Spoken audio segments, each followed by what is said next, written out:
지금 유럽이 패닉에 빠졌습니다. 그리스가 비용을 38% 아끼겠다며 선택한 그단스크 조선소의 유조선 두 척에서 운항 4주 만에 균열이 동시에 터졌는데요. 그런데 더 충격적인 사실은 같은 해역을 지나던 한국산 선박 2847척은 단 한 척도 문제를 일으키지 않았다는 점입니다. 유럽이 국제 기준이면 된다며 무시했던 한국의 조선 기술이 안전지수 1.00 vs 0.42라는 압도적 격차로 완전히 판도가 뒤집혀 버렸습니다. 하지만 진짜 반전은 지금부터입니다. 바다를 지배한 건 값싼 배가 아니라 한국의 30년 안전 철학이었습니다. 유럽 전체가 왜 무릎 꿇고 기준을 바꾸게 되었는지 지금 공개합니다. 안녕하세요. 저는 알렉스 벤틀리입니다. 영국 런던에 본사를 둔 국제성급협회 소속 해양검사관이에요. 35살 유럽 전역을 돌아다니며 선박이 국제해사기구 기준을 충족하는지 평가하는 게 제 일입니다. 15년간 278척을 검사했고 단 한 척도 중대사고를 낸 적이 없었어요. 제 서명이 들어간 승인서는 곧 안전보증서였죠. 그리스 아테네 해운사 본사 12층 이사회실. 대리석 테이블 위에는 2개의 견적서가 나란히 놓여 있었습니다. 왼쪽은 한국 조선소 2억 8천만 유로. 오른쪽은 폴란드 그단스크 조선소 1억 7,400만 유로였어요. 정확히 38% 차이였죠. 이사회 의장이 저를 바라봤습니다. 벤틀리 검사관, 당신 의견은? 저는 이미 답을 정해놓고 있었어요. 그단스크 조선소 설계도를 펼쳤습니다. A3 용지 72장 분량이었어요. 용접 규격 ISO 9606 충족, 강제 두께 32mm 이상, 격벽 배치. 국제해사기구 SOLAS 협약 기준 준수. 모든 항목에 체크가 들어갔죠. 저는 초록색 승인 도장을 하나씩 찍어 나갔습니다. 탁, 탁, 탁. 기계적이고 정확한 리듬이었어요. 한국 조선소 자료도 펼쳤습니다. 극저온 테스트 영하 163도에서 48시간 연속 진행, 설계 하중 140% 적용, 3중 검증 시스템 운영. 숫자들이 화려했지만 저는 고개를 저었어요. 과잉이었습니다.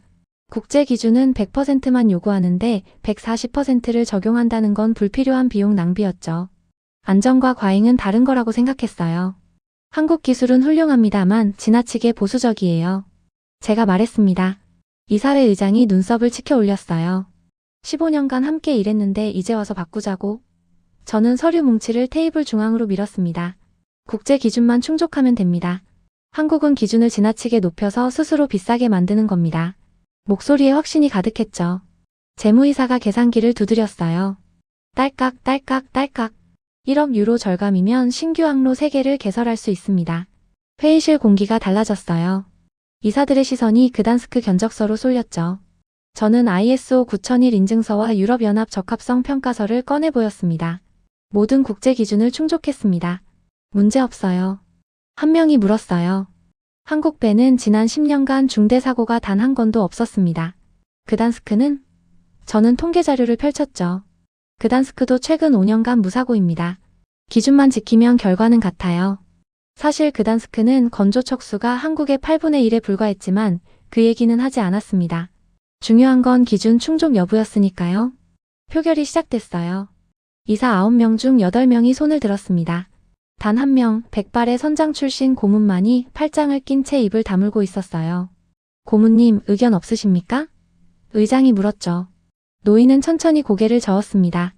바다는 서류를 읽지 않네. 그 말이 묘하게 가슴에 걸렸지만 저는 무시했어요. 계약서에 서명이 들어갔습니다. 그리스 최대 해운사 파나시오스 그룹이 한국과의 15년 파트너십을 공식 종료하는 순간이었어요. 저는 승인 보고서 마지막 장에 만년필을 꺼냈습니다. 국제기준 충족 건조 승인. 푸른 잉크가 종이에 스며들었죠. 제 278번째 승인이었어요. 그단스크 조선소 관리자 야누시가 악수를 청했습니다. 벤틀리 검사관 환영합니다. 그의 손은 따뜻했지만 저는 이상하게 손끝이 차가웠어요. 창밖으로 보이는 에게해가 유난히 어두웠습니다. 11월 오후 4시 해가 벌써 기울고 있었죠. 회의실을 나서며 저는 가방에 서류를 집어넣었어요. 한국 조선소 자료는 구겨져서 구석에 밀려났습니다. 1억 유로를 절약하면서 안전 기준도 지켰다고 생각했어요. 완벽한 판단이라고 확신했죠. 하지만 그건 착각이었습니다. 바다는 서류를 읽지 않았고 파도는 최저 기준 따위에 관심이 없었어요. 국제 기준이 통과선일 뿐 안전선이 아니라는 걸 저는 4주 뒤에 알게 됐습니다. 그단스크 조선소에서 첫 번째 유조선 건조가 시작된 건 계약 3주 후였어요. 저는 주 1회 현장 점검 보고서를 받았습니다. 용접 진행률 94%, 격벽 설치 완료, 엔진 탑재 예정. 모든 수치가 정상이었죠. 제 책상 위에는 승인 도장이 놓여 있었고 저는 매주 그 도장을 찍었어요. 4주째 되던 날 이메일이 도착했습니다.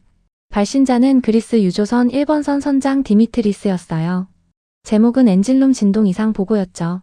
저는 커피를 마시다 말고 첨부 파일을 열었습니다. 센서 그래프가 화면을 가득 채웠어요. 0.08초 간격으로 진동 패턴이 반복되고 있었습니다. 정확히 0.08초였어요. 12번 연속, 24번 연속, 36번 연속. 멈추지 않았죠. 그래프 선이 규칙적으로 튀어 올랐다 내려앉았습니다. 정상 범위는 0.05초 이하 불규칙 진동이었는데 이건 달랐어요. 너무 규칙적이었습니다. 전화가 울렸어요. 디미트리스 선장이었습니다. 벤틀리 검사관, 이거 심각한 겁니까? 목소리에 긴장이 묻어났죠. 저는 그래프를 다시 들여다봤어요. 진동 강도는 국제 기준치 이하였습니다. 0.03G, 허용치는 0.05G였죠. 숫자상으로는 문제 없었어요. 초기 정착 현상입니다. 제가 답했습니다. 3배는 엔진과 선체가 서로 적응하는 기간이 필요해요. 2주 정도 지나면 자연스럽게 사라질 겁니다. 선장이 잠시 침묵했어요. 그래프 패턴이 너무 일정한데요. 저는 웃었습니다. 오히려 그게 정상이에요. 기계적 진동은 규칙적이니까요. 전화를 끊고 나서 저는 보고서를 작성했습니다. 경미한 초기 진동, 모니터링 지속, 긴급 조치 불필요. A사 용지 한 장 분량이었어요. 파일을 저장하고 서랍에 넣었습니다. 그리고 잊었죠. 하지만 5일이 지나도 진동은 멈추지 않았어요. 디미트리스 선장에게서 또 전화가 왔습니다. 진동이 안 줄어듭니다. 저는 한숨을 쉬었어요. 선장님, 제가 2주라고 했습니다. 아직 5일밖에 안 지났어요. 선장이 말했죠. 엔진룸 바닥에서 미세한 떨림이 느껴집니다. 저는 메모를 끄적였어요. 체감 진동은 주관적입니다. 센서 데이터만 믿으세요. 그날 밤 저는 센서 그래프를 다시 꺼내봤습니다. 0.08초 간격 진동. 36번, 48번, 60번 연속. 멈추지 않았어요. 뭔가 이상했지만 제 손은 이미 승인 도장을 들고 있었습니다. 국제 기준 이하 문제 없음. 탁. 도장이 찍혔죠. 2주가 지났어요. 디미트리스 선장에게서 3번째 보고가 올라왔습니다. 진동 여전함, 패턴 변화 없음, 강도 0.03이지로 미세 증가. 저는 그래프를 출력했어요. 72시간 연속 모니터링 데이터였습니다. 선이 파도처럼 출렁거렸지만 허용치를 벗어나지 않았죠. 야누시 조선소 관리자에게 전화했어요. 1번선 엔진룸 진동 점검 부탁합니다. 야누시가 웃었습니다. 벤틀리 검사관, 모든 신조선은 초기 진동이 있어요. 이 정도 편차로 사고가 난다면 세상 모든 배가 침몰했겠죠. 그 말이 맞았습니다. 저도 278척을 검사하며 비슷한 케이스를 수십 번 봤어요. 하지만 뭔가 걸렸습니다. 0.08초라는 간격이 너무 정확했어요. 자연스러운 진동은 불규칙해야 정상인데 이건 기계가 박자를 세는 것처럼 일정했죠. 저는 그래프를 책상 서랍 깊숙이 밀어 넣었어요. 보지 않으면 불안도 사라질 거라고 생각했습니다. 3주째, 엔진룸 온도가 0.4도 상승했다는 보고가 들어왔어요. 정상 범위 내였습니다. 4주째, 연료 소모량이 2% 증가했다는 데이터가 왔죠. 오차 범위였어요. 저는 모든 보고서에 같은 문장을 썼습니다. 정상 범위 내 변화, 지속 모니터링. 도장을 찍을 때마다 손이 조금씩 무거워졌지만 멈출 수 없었어요. 어느 날 밤 저는 한국조선소 자료를 꺼내봤습니다. 구겨진 서류 뭉치였어요. 극저온 테스트 48시간, 진동 허용치 0.02G 이하, 연속 모니터링 168시간. 한국은 0.02G를 기준으로 삼고 있었습니다. 그단스크는 0.05G였죠. 2.5배 차이였어요. 만약 한국 기준으로 본다면 1번선은 이미 기준을 초과한 거였습니다. 하지만 국제 기준은 0.05G였어요. 저는 한국 자료를 다시 서랍에 밀어 넣었습니다. 제가 따르는 건 국제 기준이지 한국의 과잉 기준이 아니었으니까요. 6주째 되던 금요일 오후 디미트리스 선장에게서 전화가 왔습니다. 진동이 0.04G까지 올라갔습니다. 저는 한숨을 쉬었어요. 여전히 기준 이하입니다. 계속 모니터링 하세요. 전화를 끊고 나서 제 손이 떨리고 있다는 걸 느꼈죠. 그날 밤 저는 잠들지 못했어요. 0.08초 간격 진동 패턴이 머릿속에서 반복됐습니다. 탁, 탁, 탁, 탁. 규칙적이고 정확한 리듬이었어요. 마치 카운트다운처럼 들렸습니다. 이번 선이 출항한 건 1번 선보다 2주 늦은 시점이었어요. 같은 설계도, 같은 공정, 같은 그단스크 조선소에서 만들어진 쌍둥이 배였습니다. 저는 이번 선 승인서에도 도장을 찍었죠. 1번 선이 아직 운항 중이었고 큰 사고는 없었으니까요. 새벽 4시 32분 제 휴대전화가 울렸어요. 발신자는 그리스 해운사 위기관리팀장 니코스였습니다. 벤틀리 검사관, 이번 선에서 비상 신호가 왔습니다. 목소리가 떨리고 있었어요. 저는 침대에서 벌떡 일어났습니다. 내부 격벽 3번 구역 압력 저하 감지. 니코스가 말했어요. 12분 전부터 압력이 0.3바 단위로 떨어지고 있습니다. 저는 노트북을 켰습니다. 이번 선 실시간 모니터링 시스템에 접속했어요.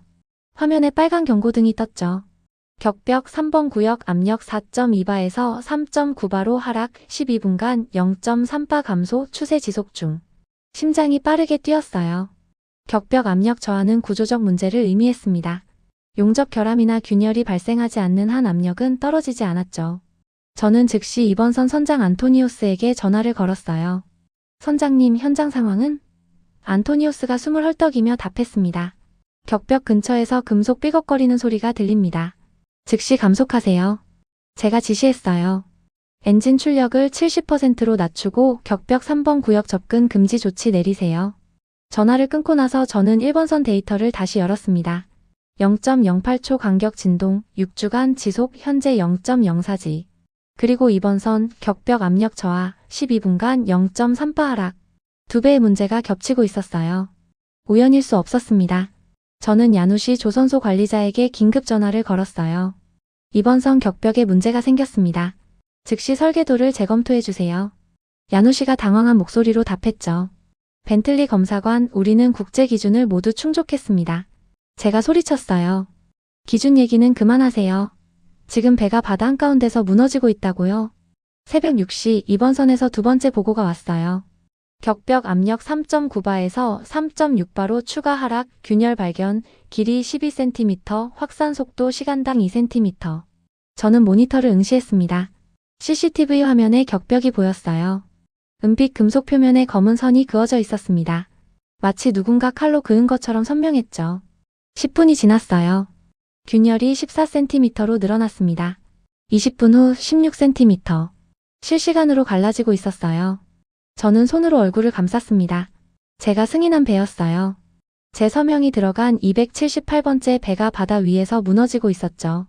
안토니오스 선장이 다시 전화했어요. 벤틀리 검사관, 선원들이 불안해하고 있습니다. 대피 준비를 해야 합니까? 저는 입술을 깨물었어요.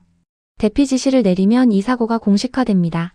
유럽 전역에 보고되고 제 판단이 문제가 되죠. 하지만 선원들의 생명이 걸린 문제였어요. 일단 대기하세요. 제가 말했습니다. 균열 확산 속도를 계속 모니터링하고 20cm 넘어가면 즉시 보고하세요. 전화를 끊고 나서 저는 손이 떨리고 있다는 걸 느꼈어요. 방금 제가 한 결정이 옳은 건지 확신할 수 없었습니다. 오전 8시 균열이 18cm에 도달했어요. 확산 속도가 느려지고 있었습니다. 저는 안도의 한숨을 쉬었어요. 하지만 오전 10시 격벽 5번 구역에서 새로운 압력 저하 감지. 0.2바 하락 추세 지속. 두 번째 균열이 시작된 겁니다. 저는 의자에서 벌떡 일어났어요. 니코스 팀장이 전화했어요. 벤틀리 검사관 이사회가 긴급 소집됐습니다. 이 시간 후 아테네 본사로 오십시오. 목소리가 차갑게 식어 있었어요. 책상 서랍을 열었습니다. 1번 선 그래프가 구겨진 채 놓여 있었어요. 0.08초 간격 진동, 6주간 경고, 제가 무시한 신호들. 그리고 2번 선 격벽 균열 18cm, 두 번째 압력 저하 시작. 모든 게 연결돼 있었어요. 저는 한국조선소 자료를 다시 꺼냈습니다. 3중 검증 시스템, 극저온 48시간 테스트, 설계 하중 140%. 한국은 이런 상황을 예측하고 있었던 겁니다. 과잉이 아니라 필수였던 거죠. 국제 기준을 지켰는데 혼잣말이 나왔어요. 왜 그리스 배들만 무너지고 있지? 답은 명확했습니다. 국제 기준이 부족했던 거예요. 최저선이 안전선이 아니었던 겁니다. 오후 12시, 이번 선 균열이 24cm에 도달했어요. 안토니오스 선장이 마지막으로 전화했습니다. 더 이상 버틸 수 없습니다. 대피 지시를 내려야 합니다. 저는 고개를 끄덕였어요. 승인합니다. 선원 안전을 최우선으로 하세요. 전화를 끊고 나서 저는 창밖을 바라봤어요. 런던 하늘이 잿빛으로 덮여 있었습니다. 제 278번째 승인이 바다 위에서 갈라지고 있었어요. 제가 믿었던 모든 기준이 무너지고 있었죠. 아테네 이사회에서 제게 주어진 임무는 명확했어요. 원인을 규명하라. 책임 소재를 밝혀라. 저는 48시간 안에 답을 찾아야 했습니다. 1번 선과 2번 선, 두 척 모두에서 발생한 구조적 결함의 공통점을 찾아야 했죠. 그단스크 조선소 자료를 72시간 동안 분석했어요. 용접 기록, 강제 성적서, 격벽 설계도, 응력 시뮬레이션 데이터. 모든 서류가 국제 기준을 충족하고 있었습니다. 하지만 배는 무너졌어요. 서류와 현실 사이에 뭔가 빠진 게 있었죠. 니코스 팀장이 제안했어요. 한국 조선소를 방문하는 게 어떻습니까? 저는 머뭇거렸습니다. 15년간 제가 무시했던 기술을 이제 와서 배우러 간다는 게 자존심이 상했어요. 하지만 선택의 여지가 없었습니다. 3일 뒤 저는 인천공항에 도착했어요. 한국 대형 조선소로 향하는 차 안에서 제 손은 계속 떨렸습니다. 조선소 정문을 통과하자 거대한 도크가 보였어요. 300m 길이의 유조선 3척이 동시에 건조되고 있었습니다. 그단스크보다 10배는 큰 규모였어요. 박진우 엔지니어가 저를 맞았습니다. 40대 중반 구조 시스템 총괄이었어요. 벤틀리 검사관님 환영합니다. 악수를 나눴습니다. 그의 손이 거칠었어요. 서류만 다루는 손이 아니었죠. 극저온 테스트 시설부터 보시겠습니까? 박진우가 물었어요. 저는 고개를 끄덕였습니다. 우리는 지하 3층 시험동으로 내려갔어요. 문이 열리자 차가운 공기가 쏟아져 나왔습니다. 영하 163도 극저온 챔버였어요. 챔버 안에 격벽 샘플이 설치돼 있었습니다. 32mm 두께, 4m 너비 국제 기준과 동일한 규격이었어요. 박진우가 설명했죠. 48시간 동안 영하 163도를 유지합니다. LNG 화물의 실제 온도예요. 그리고 설계하 중에 140%를 가합니다. 140%요? 제가 물었어요. 국제 기준은 100%인데 왜요? 박진우가 저를 바라봤습니다. 바다는 시뮬레이션이 아니니까요. 폭풍, 파도, 온도 변화. 예측할 수 없는 변수가 수백 가지예요. 100%는 실험실 조건입니다. 실제 바다는 그보다 훨씬 가혹하죠. 모니터에 실시간 데이터가 떴어요. 변형률 0.3%, 응력 집중도 1.2, 균열 발생 없음. 48시간 동안 이 상태를 유지해야 통과였습니다. 그단스크는 24시간만 테스트했어요. 절반이었죠. 변형률 허용치는 얼마입니까? 제가 물었어요. 0.5% 미만입니다. 국제 기준은 1%인데 우리는 절반으로 잡아요. 박진우가 답했습니다. 저는 숨을 들이켰어요. 한국 기준은 모든 항목에서 국제 기준의 2배 이상 엄격했습니다. 우리는 3중 검증 시스템 통제실로 이동했어요. 벽면을 가득 채운 모니터에 실시간 데이터가 흘렀습니다. 1차 AI 자동 검사, 2차 숙련공 유관 점검, 3차 초음파 정밀 분석. 모든 용접 부위가 3번 검증됐어요. 한 번이면 충분하지 않습니까? 제가 물었습니다. 박진우가 고개를 저었어요. AI는 패턴을 놓칠 수 있고 사람은 피로로 실수할 수 있습니다. 초음파는 표면 결함을 못 잡아요. 3가지를 겹쳐야 완벽에 가까워집니다. 박진우가 그단스크 조선소 데이터를 꺼냈어요. 검사관님이 승인하신 배들의 설계도입니다. 화면에 1번 선과 2번 선의 격벽 구조가 떴습니다. 박진우가 빨간 원을 그렸어요. 이 부분 용접 각도가 15도 틀어져 있습니다. 국제 기준 허용 오차는 20도까지인데 우리 기준은 5도예요. 제 심장이 뛰었어요. 15도면 국제 기준으로는 합격 아닙니까? 박진우가 고개를 끄덕였습니다. 맞아요. 하지만 실제 바다에서는 15도 편차가 응력 집중을 30% 증가시킵니다. 시간이 지나면 그 지점이 먼저 무너져요. 모든 게 연결됐어요. 용접 편차, 공진 현상, 응력 집중. 국제 기준으로는 모두 합격이지만 실제 바다에서는 치명적인 결함들이었습니다. 저는 의자에 주저앉았어요. 우리가 틀렸던 겁니까? 박진우가 제 어깨에 손을 얹었습니다. 기준이 틀린 게 아니에요. 기준이 부족했던 겁니다. 검사관님, 우리는 기준을 맞추지 않습니다. 기준을 만들어냅니다. 그 말이 제 가슴을 쳤어요. 15년간 제가 믿었던 국제 기준은 최저선이었습니다. 통과해도 되는 선이지 안전을 보장하는 선이 아니었어요. 한국은 그 선을 훨씬 넘어서 새로운 기준을 세우고 있었죠. 저는 48시간 동안 한국 조선소에 머물렀어요. 극저온 테스트, 3중 검증, 응력 시뮬레이션. 모든 과정을 지켜봤습니다. 그리고 깨달았어요. 한국 기술이 과한 게 아니라 국제 기준이 낮았던 겁니다. 인천공항으로 돌아가는 차 안에서 박진우의 마지막 말이 귓가에 맴돌았습니다. 기준을 만드는 기술. 저는 이제 그 의미를 알았어요. 런던으로 돌아온 저는 72시간 동안 사무실에 틀어박혔어요. 박진우가 건네준 한국조선 기준 매뉴얼 453페이지, 그단스크 1번 선과 2번 선 설계도 148장, 사고 당시 센서 데이터 23,000개. 모든 자료를 한국 기준으로 다시 분석하기 시작했습니다. 첫 번째 발견은 용접 편차였어요. 그단스크 1번 선 격벽 12번 용접부 각도 편차 15도. 국제 기준 허용 오차 20도 이하 합격이었죠. 하지만 한국 기준은 5도 이하였습니다. 15도 편차는 응력 집중을 32% 증가시켰어요. 저는 빨간 펜으로 표시했습니다. 즉시 운항 중단 판정. 두 번째는 강제 품질이었어요. 이번 선에 사용된 강제 인장 강도 490메가파스칼, 국제 기준 최저 요구치 460메가파스칼 충족. 하지만 한국 기준은 520메가파스칼 이상이었습니다. 30메가파스칼 차이가 극저온 환경에서 취성 파괴 확률을 18% 높였죠. 또 표시했어요. 즉시 운항 중단 판정. 세 번째는 격벽 두께였습니다. 설계도상 32mm, 실측치 31.8mm, 오차 0.2mm, 국제 기준 허용 오차 0.5mm 이하 합격이었어요. 하지만 한국 기준은 0.1mm 이하였습니다.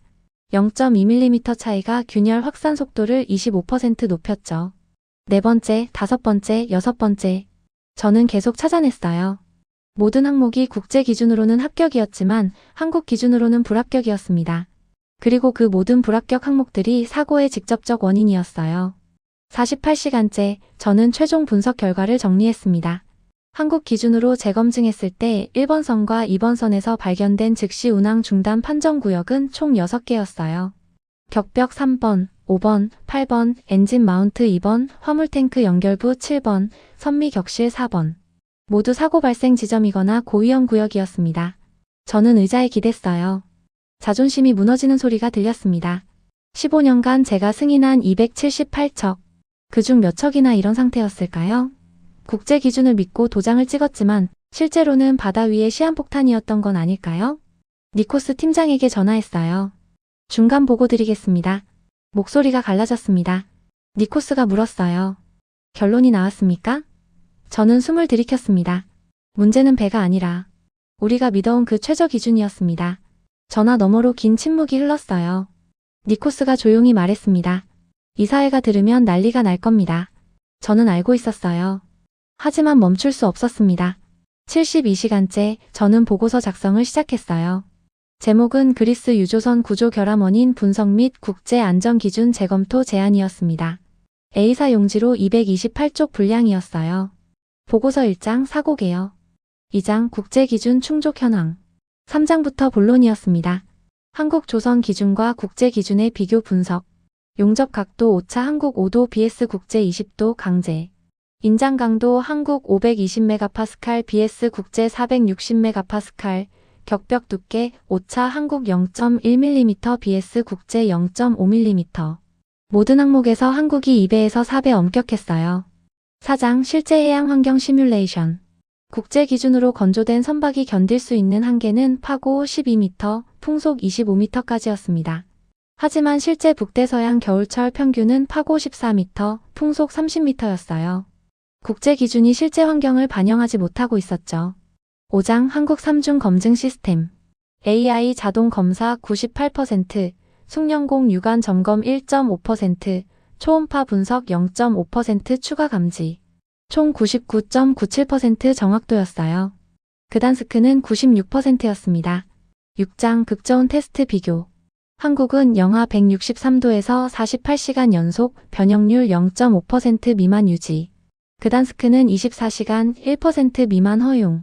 시간은 절반, 허용치는 2배였어요. 마지막 8장 결론. 저는 키보드를 두드렸습니다. 국제해사기구 현행 기준은 1974년 제정 이후 근본적 개정 없이 미세 조정만 반복해왔다. 이는 당시 기술 수준을 반영한 최저 안전선이며 현대 해양 환경을 충분히 반영하지 못하고 있다. 손가락이 떨렸지만 계속 썼어요. 한국조선기술은 국제 기준을 준수하는 수준을 넘어 새로운 안전 표준을 제시하고 있다. 이는 과잉이 아니라 필수다. 그리스 사고는 저가 입찰의 문제가 아니라 국제 기준 자체의 한계를 드러낸 사건이다. 228쪽 보고서가 완성됐어요. 저는 파일을 저장하고 출력 버튼을 눌렀습니다. 프린터가 돌아가는 소리가 사무실을 채웠어요. 1장, 2장, 10장. 제 15년 경력이 무너지는 소리였습니다. 하지만 멈출 수 없었어요. 이건 제 자존심의 문제가 아니었습니다. 바다 위 선원들의 생명이 걸린 문제였죠. 저는 보고서를 봉투에 넣었어요. 수신이는 EU해양안전위원회 의장이었습니다. EU해양안전위원회 회의장은 브뤼셀 중심부 19세기 건물 3층에 있었어요. 27개국 대표 54명이 모인 회의실이었습니다. 저는 연단 앞에 섰어요. 손에 든 228쪽 보고서가 무겁게 느껴졌습니다. 의장이 회의를 열었어요. 영국 국제성급협회 알렉스 벤틀리 검사관, 그리스 유조선 사고 조사 결과를 발표하시기 바랍니다. 저는 마이크 앞으로 다가갔습니다. 54쌍의 눈이 저를 바라봤어요. 존경하는 위원 여러분. 제가 말을 시작했습니다. 그리스 유조선 1번선과 2번선의 사고 원인은 조선소의 기술 부족이 아닙니다. 우리가 믿어온 국제 안전 기준의 한계였습니다. 회의장이 술렁거렸어요. 독일 대표가 손을 들었습니다. 검사관님, 그단스크 조선소는 모든 국제 기준을 충족했습니다. 그런데 기준이 문제라는 겁니까? 저는 고개를 끄덕였어요. 맞습니다. 기준을 충족하는 것과 안전을 보장하는 것은 다릅니다. 화면에 첫 번째 슬라이드를 띄웠어요. 한국 기준 대 국제 기준 비교표였습니다. 용접 각도 오차 5도 BS 20도 강제. 인장 강도 520bs 460메가파스칼. 극저온 테스트 48시간 BS 24시간. 모든 항목에서 한국이 2배에서 4배 엄격했어요. 프랑스 대표가 말했습니다. 한국 기준은 과도합니다. 비용 대비 효율이 떨어져요. 저는 다음 슬라이드를 넘겼습니다. 한국 조선소 선박의 지난 15년간 중대 사고율은 0.02%입니다. 유럽은 0.47%예요. 23배 차이입니다. 숫자가 화면을 채웠어요. 회의장이 조용해졌습니다. 저는 계속 말했어요. 그리스 1번선, 진동 0.08초 간격 6주 지속. 한국 기준 진동 허용치 0.02지, 국제 기준 0.05지.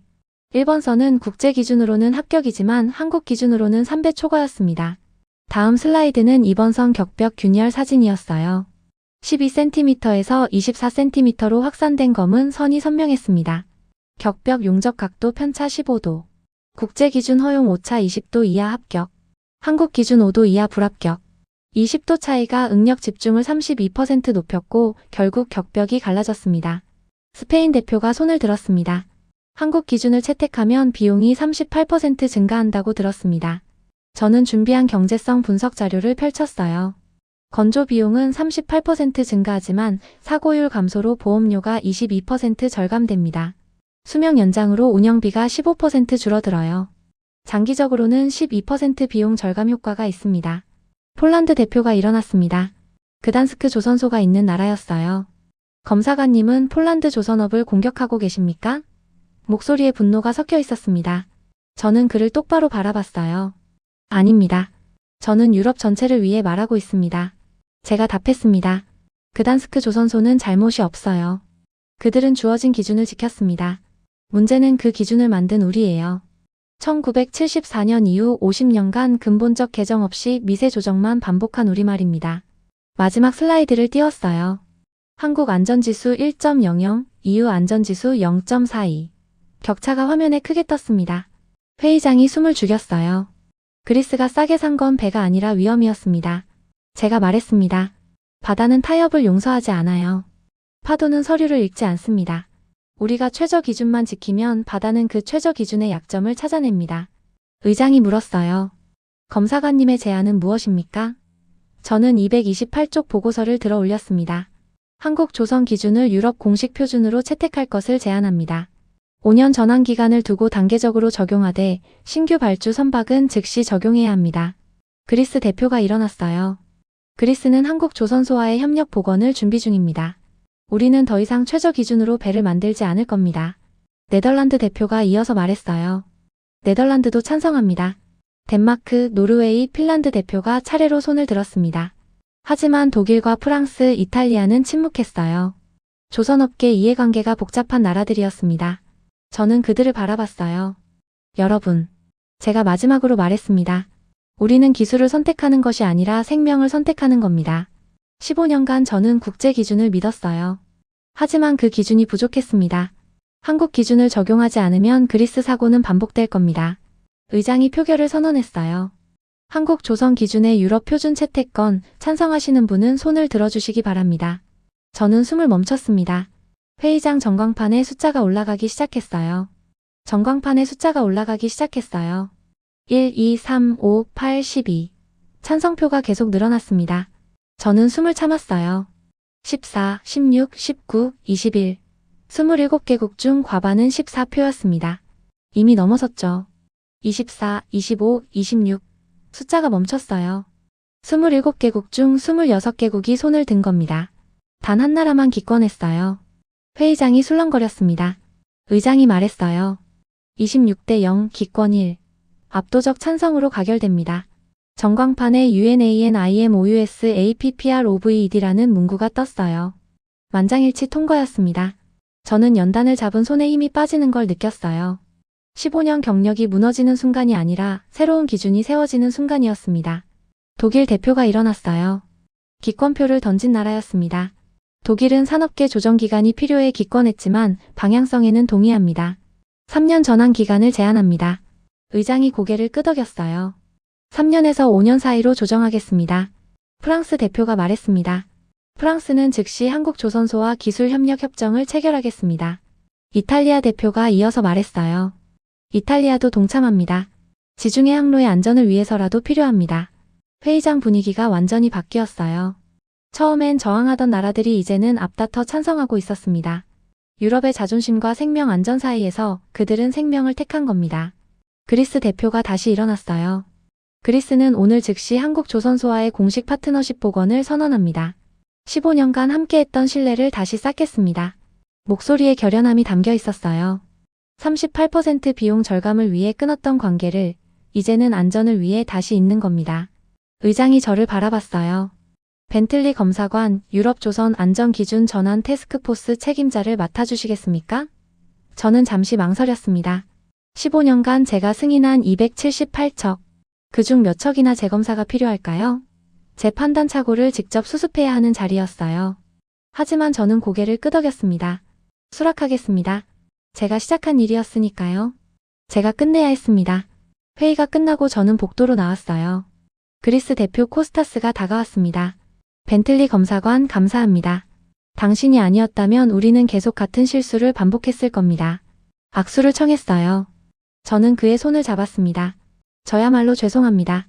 제가 1년 전에 제대로 판단했다면 사고는 없었을 겁니다. 제가 말했어요. 코스타스가 고개를 저었습니다. 당신은 기준을 따랐을 뿐입니다. 잘못은 그 기준을 만든 우리 모두에게 있어요. 브뤼셀 공항으로 가는 택시 안에서 저는 박진우 엔지니어에게 이메일을 썼어요. 한국 조선 기준이 유럽 공식 표준으로 채택됐습니다. 당신이 보여준 기술이 유럽 27개국을 움직였어요. 감사합니다. 보내기 버튼을 눌렀습니다. 5분 후 답장이 왔어요. 벤틀리 검사관님 축하합니다. 하지만 진짜 영웅은 당신입니다. 자신의 판단이 틀렸다고 인정하는 건 새로운 기술을 배우는 것보다 어려운 일이니까요. 저는 휴대전화를 내려놓았어요. 창밖으로 브뤼셀 시내가 지나갔습니다. 오래된 건물들과 새로운 빌딩이 공존하는 풍경이었어요. 마치 유럽 조선업계처럼요. 오래된 기준과 새로운 표준이 이제 함께 가게 될 겁니다. 런던 히드로 공항에 도착했어요. 저는 입국장을 나서며 뉴스를 봤습니다. 이후 한국조선 기준 공식 채택 27개국 압도적 찬성이라는 헤드라인이 떴어요. 제 사진도 함께 실렸습니다. 집으로 돌아오는 지하철 안에서 국제성급협회 회장에게서 전화가 왔어요. 벤틀리, 자네가 해냈네. 50년간 바뀌지 않던 기준을 바꿨어. 저는 감사하다고 답했습니다. 하지만 진짜 감사해야 할 사람은 따로 있었어요. 그단스크에서 국제 기준만 믿고 배를 만든 야누시, 그리스에서 결정을 내린 이사회, 진동을 보고한 선장들, 균열을 발견한 선원들. 그들 모두가 이 변화를 만들었습니다. 그리고 한국에서 묵묵히 기준을 만들어 온 박진우와 수천 명의 엔지니어들. 15년간 제가 과잉이라고 무시했던 그 사람들이 진짜 기술자였어요. 집 앞에 도착했습니다. 저는 가방에서 228쪽 보고서 4본을 꺼냈어요. 첫 장을 펼쳤습니다. 우리는 기술을 선택하는 것이 아니라 생명을 선택했습니다. 회의장에서 제가 한 말이었어요. 이제 저는 알았어요. 기준을 따르는 검사관이 아니라 기준을 만드는데 기여하는 검사관이 되어야 한다는 걸요. 그게 진짜 책임이라는 걸 말이죠. 1년이 지났어요. 저는 그리스 피레우스 항구에 서 있었습니다. 오전 10시 12월에 찬바람이 불어왔어요. 항구에는 300m 길이의 유조선 한 척이 정박해 있었습니다. 그리스 해운사가 한국 조선소에 발주한 첫 번째 배였어요. 선체에 HELLASPRID라는 이름이 새겨져 있었습니다. 그리스의 자존심이라는 뜻이었어요. 1년 전 무너진 자존심을 다시 세운다는 의미였죠. 저는 최종 검사를 위해 왔습니다. 박진우 엔지니어가 제 옆에 서 있었어요. 벤틀리 검사관님, 1년 만이네요. 악수를 나눴습니다. 그의 손은 여전히 거칠었어요. 이 배의 진수식을 놓칠 수 없었습니다. 유럽이 선택한 첫 번째 배니까요. 우리는 배에 올랐어요. 엔진룸부터 점검했습니다. 센서 데이터를 확인했어요. 진동 측정값 0.015G, 한국 기준 허용치 0.02G 이하 충족, 0.08초 간격 진동 같은 건 어디에도 없었습니다. 격벽을 점검했습니다. 용접 각도 편차 3도, 한국 기준 5도 이하 충족, 강제 인장 강도 535MPa, 한국 기준 520MPa 초과 달성. 격벽 두께 오차 0.08mm, 한국 기준 0.1mm 이하 충족했어요. 극저온 테스트 기록을 열람했습니다. 영하 163도에서 48시간 연속 시험, 변형률 0.4% 유지, 한국 기준 0.5% 미만 충족. 3중 검증 시스템 통과율 99.98%. 완벽했어요. 저는 체크리스트를 하나씩 확인했습니다. 32개 항목 모두 합격이었어요. 1년 전 그단스크에서 찍었던 도장과는 의미가 달랐습니다. 그때는 최저 기준 통과였지만 지금은 최고 기준 충족이었죠. 선장실로 올라갔습니다. 디미트리스 선장이 기다리고 있었어요. 1번 선에서 진동을 보고했던 그 선장이었습니다. 벤틀리 검사관님, 다시 뵙게 되어 영광입니다. 악수를 나눴어요. 이 배는 어떻습니까? 제가 물었습니다. 디미트리스가 웃었어요. 완전히 다릅니다. 엔진 시동을 걸어도 진동이 거의 느껴지지 않아요. 1번 선은 첫날부터 불안했는데 이 배는 처음부터 안정적입니다. 저는 최종 보고서를 작성했어요. HELLASPRID 후 모든 검사 항목 적합 판정. 한국 조선 기준 및 유럽 신규 안전표준 충족. 즉시 운항 승인. 마지막 줄에 제 서명을 남겼습니다. 279번째 승인이었어요. 하지만 이번엔 달랐습니다. 278번째까지는 기준을 따르는 승인이었지만 279번째는 기준을 믿는 승인이었어요. 최저선이 아니라 안전선을 확인한 승인이었죠. 오후 2시 진수식이 시작됐습니다. 그리스 해운사 이사 전원이 참석했어요. EU-해양안전위원회 의장도 왔습니다. 한국 조선소 대표단도 함께였죠. 그리스 해운사 의장이 연단에 올랐어요. 1년 전 우리는 38% 비용 절감을 위해 잘못된 선택을 했습니다. 하지만 알렉스 벤틀리 검사관이 우리에게 진실을 알려줬어요. 비용 절감은 선택일 수 있지만 안전은 선택이 아니라는 것을요. 박수가 터져나왔습니다. 의장이 계속 말했어요. 오늘 우리는 새로운 시작을 선언합니다. HELLASPRID는 그리스와 한국의 신뢰를 회복하는 첫 번째 배입니다. 샴페인 병이 선체에 부딪혔어요. 병이 깨지며 하얀 거품이 튀었습니다. 사이렌이 울렸고 HELLASPRID가 천천히 움직이기 시작했어요. 첫 운항이었습니다. 저는 박진우 옆에 섰어요. 배가 항구를 떠나는 모습을 지켜봤습니다. 박진우가 조용히 말했어요. 1년 전 검사관님이 한국에 왔을 때 저는 확신이 없었습니다. 유럽이 우리 기준을 받아들일까 하고요. 저는 고개를 돌렸어요. 저야말로 확신이 없었습니다. 15년간 믿었던 게 무너지는 기분이었으니까요. 박진우가 웃었습니다. 하지만 검사관님은 진실을 선택하셨어요. 저는 HELLASPRID를 바라봤어요. 배가 에게해로 나아가고 있었습니다. 햇빛이 선체에 반짝였어요. 1년 전 무너진 1번 선과 2번 선 대신 이제 완벽한 배가 바다를 가르고 있었습니다. 나는 기준을 따르는 검사관이었지만 제가 말했어요. 박진우가 저를 바라봤습니다. 저는 그에게 조용히 고개를 숙였어요. 당신들은 기준을 만드는 기술자였습니다. 박진우가 제 어깨에 손을 얹었어요. 이제 우리는 함께 기준을 만들어갈 겁니다. 저는 고개를 끄덕였습니다. HELLAS PRIDE가 수평선 너머로 사라졌어요. 저는 가방에서 최종 검사 보고서를 꺼냈습니다. 279번째 승인서였어요.